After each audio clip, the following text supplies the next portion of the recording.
Bienvenidos a un nuevo episodio de Contracultura, donde continuaremos teniendo esta conversación tan interesante que tuvimos el episodio pasado con el pastor Sugel acerca de la cosmovisión.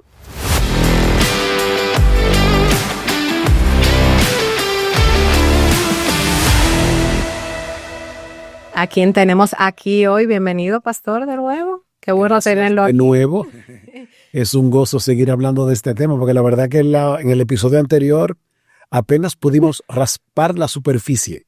Así es, pastor, pero esperamos poder seguir hablando del tema y esclareciendo cualquier cosa que se nos haya quedado. Nosotros, el episodio pasado estuvimos viendo un poco acerca de la influencia de la cultura, cómo es nuestra cosmovisión, porque a veces decimos una cosa, pero vivimos de otra manera. Y hoy queremos continuar teniendo esa conversación, pero también hablar un poco acerca de esas inconsistencias que muchas veces como creyentes nosotros tenemos sin quererlo. Las abrazamos y realmente afectan nuestras vidas. Yo quisiera que usted continuara abundando un poco, que empezamos a hablar de eso la semana pasada, acerca de cómo nosotros podemos identificar. O sea, hablamos de que habían señales cuando hay una disparidad entre lo que yo digo, cuando yo no me someto a la palabra de Dios, pero de manera práctica, usted nos puede dar algunos ejemplos que pudieran mostrar eso de una forma en el día a día. Uno de los momentos donde más se evidencia tu cosmovisión es en el sufrimiento.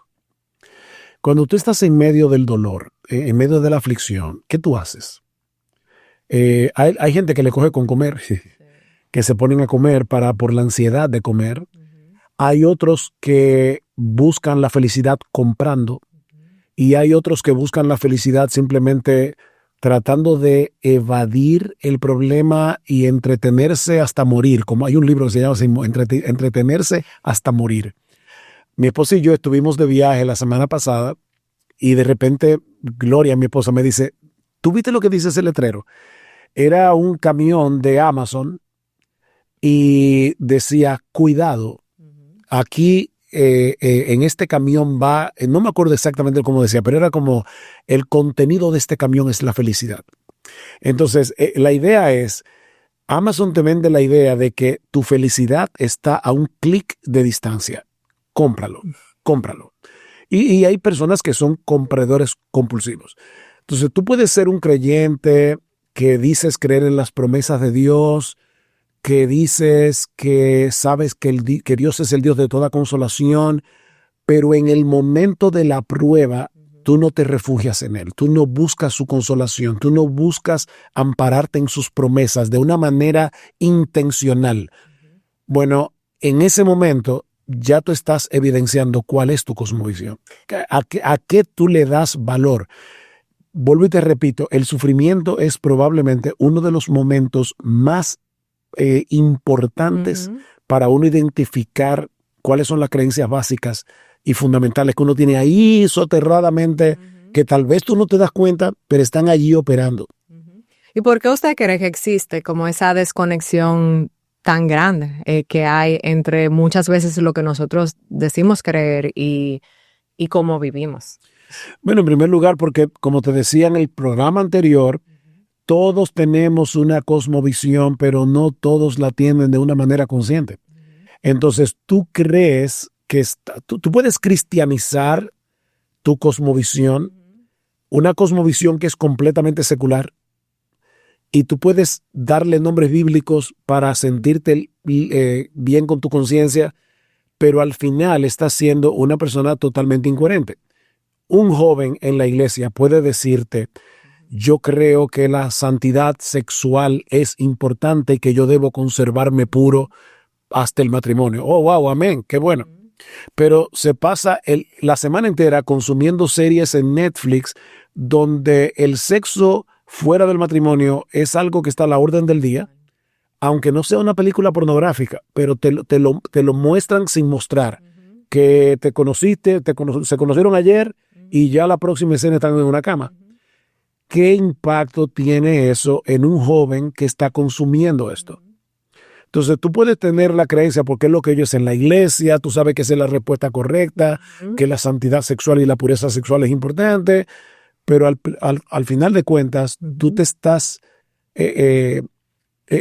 metiendo en tu computadora un montón de basura que es la que al final va a moldear tu forma de vivir.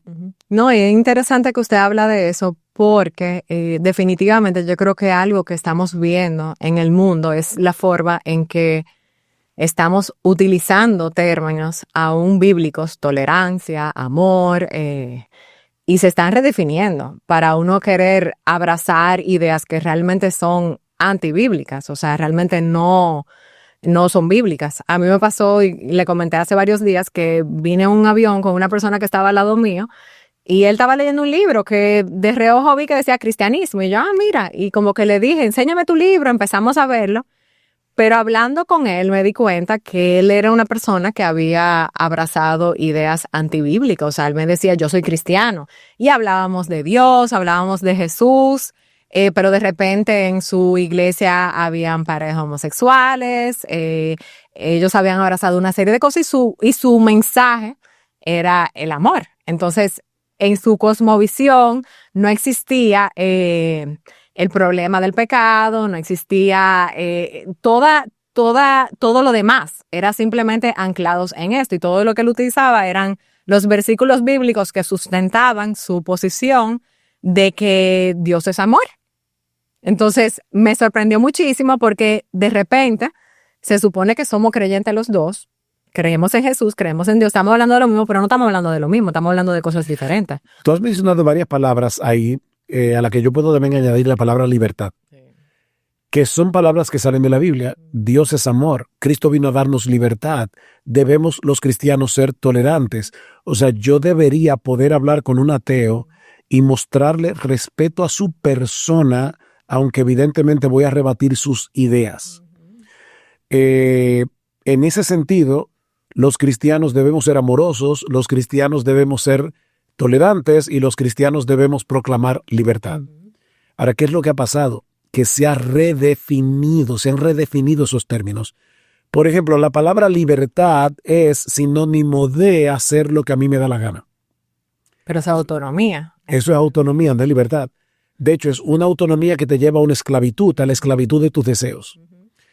Amor es hacer la voluntad de Dios y procurar que en el otro se cumpla también la voluntad de Dios. Fíjate que Pablo dice en Romanos capítulo 12, no os conforméis a este siglo, sino transformaos por medio de la renovación de vuestro entendimiento para que comprobéis cuál sea la voluntad de Dios, la cual es buena, agradable y perfecta. Si yo le digo a una persona, mira, amar es procurar el bien del objeto que tú amas, de la persona que tú amas. Sí. Va a decir amén, claro que sí, pero ahora tenemos que definir qué es lo que es el bien. El bien es la voluntad de Dios. Fíjate que Pablo dice, la voluntad de Dios es buena, es agradable y es perfecta. Así que si yo tomo este texto de Romanos 12:2 y lo inserto en mi definición de amor, voy a tener que decir que amar es procurar la voluntad de Dios para el objeto amado. Cuando un novio cristiano le dice a su novia cristiana, no se han casado todavía, no han hecho el compromiso del matrimonio, y le dice, si tú no te acuestas conmigo, tú no me amas, esa persona ya está violentando el significado esencial de la palabra amor, porque lo que él debería tratar es de hacer que su novia cumpla la voluntad de Dios y más bien la está llevando a violarla. Y lo mismo pasa con los homosexuales. Tú sabes, Nicole, que nosotros hemos tenido en la oficina, yo he tenido conversaciones con homosexuales, con lesbianas, y las trato con respeto. De hecho, en una ocasión me pasó que por algo que estaba pasando en la sociedad en ese momento, yo prediqué una prédica, valga la redundancia, titulada Las raíces de la homosexualidad, y lo traté a la luz de Romanos 1. Lo que yo no sabía es que ese día iba a venir a la iglesia una persona que yo sé que es lesbiana y se me sentó al frente de mí. O sea, yo estaba predicando con esa lesbiana al frente de mí. Cuando yo me paré en la puerta, una de las primeras personas que vino a mí fue ella. Y me dijo, pastor, yo quiero darle gracias por la manera tan clara pero tan respetuosa en que usted planteó ese tema. Yo dije que la homosexualidad era pecaminosa. O sea, yo no dije que Dios permite que todos los homosexuales vayan al cielo. O sea, yo no hablé de eso. Sin embargo, presenté el tema de una manera tal donde ella percibió claramente que no solamente el homosexual es el que va a ser condenado, también el heterosexual que no hace la voluntad de Dios y que no cree en Jesús. Entonces, lo que hace la diferencia, al final de cuentas, que tú creas en Cristo, te arrepientas de tu pecado, cualquiera que sea. Sí. Porque, o sea, tú puedes ser heterosexual y ser un mujeriego, entonces tú vas para el mismo infierno, para el mismo infierno. Entonces nosotros tenemos que llamarle pecado a todo lo que Dios le llama pecado. Yo no puedo ahora tomar 2 o 3 pecados que son los más escandalosos para los creyentes y siempre atacar esos pecados. Yo debo atacar todos los pecados y decir dónde está la solución. No, y definitivamente es interesante porque precisamente eso es lo que nosotros queremos lograr con Contracultura. A veces nosotros vemos la batalla cultural como algo que es en contra del aborto, la homosexualidad, y sí, o sea, tenemos que luchar contra eso, pero al final yo tomo muchas decisiones todos los días con mis hijos en mi propia vida que están o revelando o están traspasando incorrectamente lo que yo digo creer. Y en ese sentido quería preguntarle de qué forma afecta, cómo afecta a nuestros hijos esa como dicotomía que hay en nosotros mismos cuando nosotros decimos decir una cosa pero vivimos de otra forma. O sea, realmente afecta lo que nosotros le estamos diciendo a ella. Un montón. Mira cuál es el problema que estamos viviendo como cristianos. Nuestros hijos van a la iglesia y se pasan 1 hora y media por la mañana. Tal vez están tomando una clase de escuela dominical, añádele 45 minutos más. Tal vez asisten a un colegio cristiano donde, si los profesores son buenos profesores, están integrando la palabra de Dios y la cosmovisión a las materias que enseñan. ¡Wow! Gloria al Señor, qué bueno. Pero después de ahí, ellos se pasan hora tras hora, tras hora, tras hora, siendo culturalmente discipulados. Yo sé que ya he mencionado mucho TikTok, Instagram. Esos son los medios. Netflix, Esos son los medios de hoy. Spotify. Bueno, tú conoces quizás los medios más que yo. Pero el punto es que ahí hay un discipulado. Y ellos lo van a consumir. Es irrealista tratar de criar a nuestros hijos en una burbuja, porque estamos en el mundo. Y cuando ellos visiten un amigo, cuando vayan a un centro comercial, ellos van a ver los anuncios, ellos van a ver las vallas publicitarias. Entonces lo que nosotros tenemos que ayudarlos es a ser cuidadosos con lo que consumen, obviamente, pero sobre todas las cosas ayudarlos a filtrar lo que consumen. Disney te dice que el valor más importante es la autoafirmación y la autenticidad. Tú tienes que ser auténtico. No, yo tengo que ser lo que Dios quiere que yo sea. Porque Dios me creó. Ahí fíjate ya el primer lente de la creación. Si Dios me creó, Él es el que define quién yo soy como ser humano, cómo me debo comportar.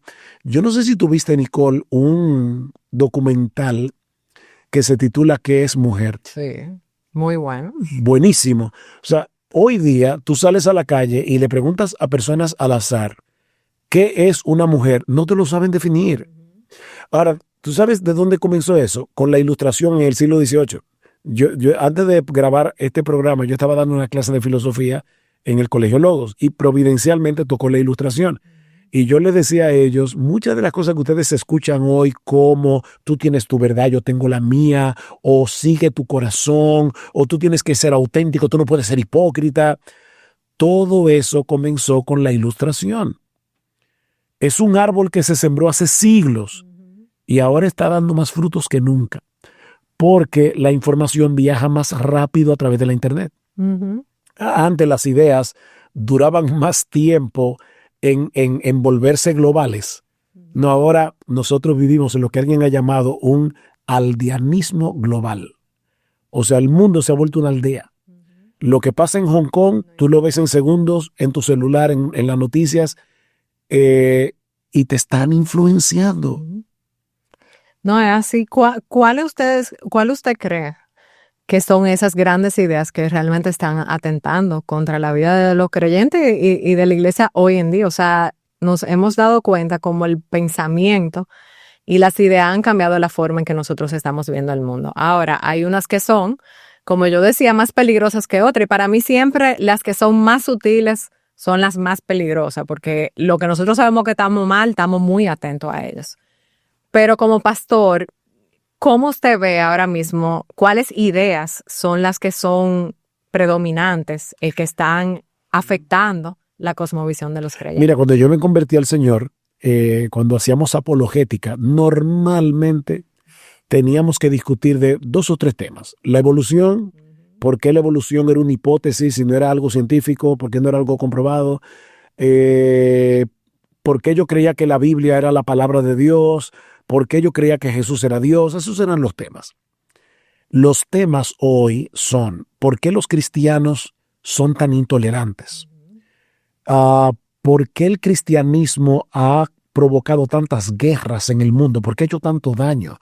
¿Por qué ustedes hacen sentir tan mal a los que son diferentes, a los homosexuales, etcétera? El movimiento Black Lives Matter, el wokeismo, el movimiento woke, que no es otra cosa que tú tienes que despertar a la conciencia social de que hay personas que pertenecen a un grupo minoritario que están siendo rechazados, que están siendo bombardeados por una cultura machista heterosexual que fue implantada en la sociedad occidental. Entonces, esas son las ideas con las que hoy nosotros tenemos que luchar y mostrar que todas esas personas que hoy han abrazado, sépanlo o no, la crítica, no sé cómo se dice, teoría racial crítica. Solo saben criticar, pero no saben dónde está la solución. Y la solución está en el Evangelio. Amén. O sea, ¿quién es que le da valor a la mujer? ¿Es el feminismo? No, es Cristo. Es Cristo que desde el principio de su ministerio le dio un valor a la mujer que era completamente extraño a la época en la que Cristo vivió. Es el Evangelio emancipa, el Evangelio te enseña que, por ejemplo, dado que todos fuimos creados a la imagen de Dios, todo ser humano tiene una dignidad intrínseca que no depende de su color, no depende de su estatus económico, no depende de su estatus educacional. El pobre, el analfabeto, el negro, el blanco, el rubio, el amarillo, no importa. Es que todos fuimos creados a la imagen de Dios. Si abrazamos esa cosmovisión, vamos a tratar con respeto y con una real tolerancia hacia el otro. Porque tolerar, Nicole, es respetar que tú tengas ideas diferentes a las mías. Pero no es negar el hecho de que yo piense que tú estás equivocada. No, negar la misma verdad, porque también eso es algo que está en juego hoy en día. Es que ese es el punto. Fíjate, si tú te quieres tomar un veneno creyendo que es jugo de naranja y yo te digo, Nicole, óyeme, si te tomas eso te vas a morir, es parte de mi amor no estar de acuerdo contigo y es parte de mi amor darte la advertencia. Bueno, decirle a una persona que está viviendo un estilo de vida destructivo, óyeme, ese estilo de vida que tú vives te va a destruir tu vida aquí en el mundo y en la eternidad. Bueno, eso es parte de mi amor hacia esa persona. Entonces, como yo te decía hace un momento, el problema es que hemos redefinido la palabra amor. Sí, no, hay muchísimas otras palabras que poco a poco hemos ido abrazando conforme a la definición del mundo. A mí me pasa algo muy interesante con algunos de mis estudiantes porque en un momento estábamos viendo una clase acerca de la verdad. Y yo le decía a ellos, ¿de qué color es esta pared blanca? Imagínense que alguien viene y dice que es azul. ¿De qué color es la pared? No, sigue siendo blanca. Pero entonces fue interesante porque ahí es que uno se da cuenta cómo ellos han abrazado esas ideas, porque ellos empezaron a teorizar. Pero entonces, profesora, si yo vengo en la mañana y la pared está blanca y en la tarde yo vengo y la pared está azul, ¿de qué color está la pared? Si el que vio en la mañana era blanca. Y yo, bueno, la verdad es que la pared estaba blanca en la mañana y en la tarde se pinta. Entonces otro se puso más creativo y dijo, profesora, pero entonces si la pared tornasol y entonces en un punto se ve y yo... Pero fue interesante porque uno se da cuenta que para ellos le cuesta mucho entender que hay una verdad absoluta que rige nuestra vida, que es inmutable. Mira, casi todos los matrimonios que yo conozco, incluyendo el mío, tenemos incompatibilidad de temperaturas. ¿Qué yo me refiero? Que él o ella quieren que el cuarto esté más frío y él o ella quieren que el cuarto esté más caliente. Entonces, ¿cuál es el problema ahí? Bueno, que no todos percibimos la temperatura de la misma manera. Hay personas que son friolentas. Ahora bien, yo puedo tomar un termómetro y puedo medir la temperatura del salón. Tú puedes decirme que tienes calor y yo puedo decirte que tengo frío. Pero eso no quiere decir que la verdad no sea absoluta en cuanto a qué temperatura está este salón. Eso simplemente quiere decir que tú percibes la temperatura de una manera y yo la percibo de otra. Pero eso no quiere decir que tú tienes tu verdad y yo tengo la mía. No, simplemente tenemos formas distintas de percibir la temperatura. Bueno, mira, nosotros podemos decir exactamente lo mismo con respecto a cualquier cosa. La belleza. Cuando yo comienzo mi clase de filosofía, una de las cosas que yo le pregunto a los muchachos es, ¿la belleza es absoluta o es relativa? Entonces, siempre el curso se divide entre los que piensan que la belleza es relativa, que siempre es la mayoría, y los que piensan que la belleza es absoluta, que son los menos. Yo les digo, a los que piensan que la belleza es relativa, ¿eso quiere decir que no existe el mal gusto? No, profesor, hay gente que tiene mal gusto. No, pero de verdad. Si la belleza es relativa, no puede haber mal gusto, porque lo que es bello para ti es bello y se acabó. Entonces yo les decía, ¿no será que la belleza es absoluta y que el gusto es relativo? Porque tú puedes tener tu gusto, ¿verdad? Te pueden gustar las cosas, pero la belleza de una pieza musical de Johann Sebastian Bach es absoluta, aunque tú prefieras escuchar otra música. Hay formas de tú evaluar la belleza, y estoy hablando de algo que puede ser lo más subjetivo, más que la moral, pero es precisamente para mostrar que hay absolutos en la vida, aún en esas cosas que parecen tan subjetivas. ¿Cómo yo sé que la belleza es absoluta? Porque la Biblia dice en varios textos, pero te voy a citar solamente uno, Salmo 27, una cosa he demandado al Señor, esta buscaré, que esté yo en la casa de Jehová todos los días de mi vida para contemplar la hermosura de Jehová y para inquirir en su templo. Dios es la fuente original de la verdad. Dios es la fuente original de la justicia. Dios es la fuente original de la moral. Dios es la fuente original de lo bello. Dios es hermoso porque su carácter es balanceado. Amén. Entonces, el arte que imita ese balance que vemos en Dios, yo puedo llamarlo un arte bello. Claro que hay algo de subjetivo, pero la razón por la que hay algo de subjetivo es porque mi gusto no es perfecto. Pero eso no es igual que la temperatura, eso no elimina que hay cosas que son hermosas y hay otras que no lo son. No, es así, definitivamente. Por eso uno puede ver cosas hermosas que a veces como creyente uno tiende a hacer eso, uno tiende a hacer una división mental entre lo que es secular y lo que es sagrado, en lo que todo lo bueno es relacionado a la iglesia y todo lo malo es relacionado al mundo, y realmente no es así, porque yo puedo ver cosas hermosas en el mundo que me apuntan a Dios, y dentro de la iglesia lamentablemente es un lugar lleno de pecado, y hay muchas iglesias que hoy en día promueven valores que son antibíblicos. Entonces, por ser iglesia yo no puedo decir, por ser una iglesia yo no puedo decir que es bueno. ¿Cómo nosotros como creyentes podemos protegernos de todas estas ideas que poco a poco van afectando, moldeando nuestra cosmovisión? Bueno, primero saturándonos de la palabra de Dios. Colosenses capítulo 3, versículo 16. La palabra de Cristo more en abundancia en vosotros. Aquí hay dos palabras importantes. More, O sea, no es que la palabra de Cristo debe ser un visitante ocasional en tu vida, que viene una vez a la semana. No, la palabra de Cristo debe morar abundantemente. Eso quiere decir que tú debes conocer cada vez mejor tu Biblia. Obviamente yo no puedo pedirle a un nuevo creyente que entienda todas las conexiones que hay en la Biblia como lo entiende alguien que tiene 30 o 40 años en la fe. Pero yo debo seguir leyendo mi Biblia, empapándome de la palabra de Dios, porque va a llegar un momento en que la palabra de Dios va a ir conformando ese lente a través del cual yo voy a poder discernir, que es la segunda cosa, discernir críticamente todo lo que veo, todo lo que escucho. Y por eso es tan importante que nosotros pertenezcamos a una iglesia donde se predique fielmente la palabra de Dios, pero también donde se practique el discipulado bíblico. Porque no se trata únicamente de lo que escuchamos en el púlpito, es hablar la verdad en amor y que podamos mutuamente ayudarnos unos a otros a entender mejor la verdad de las Escrituras.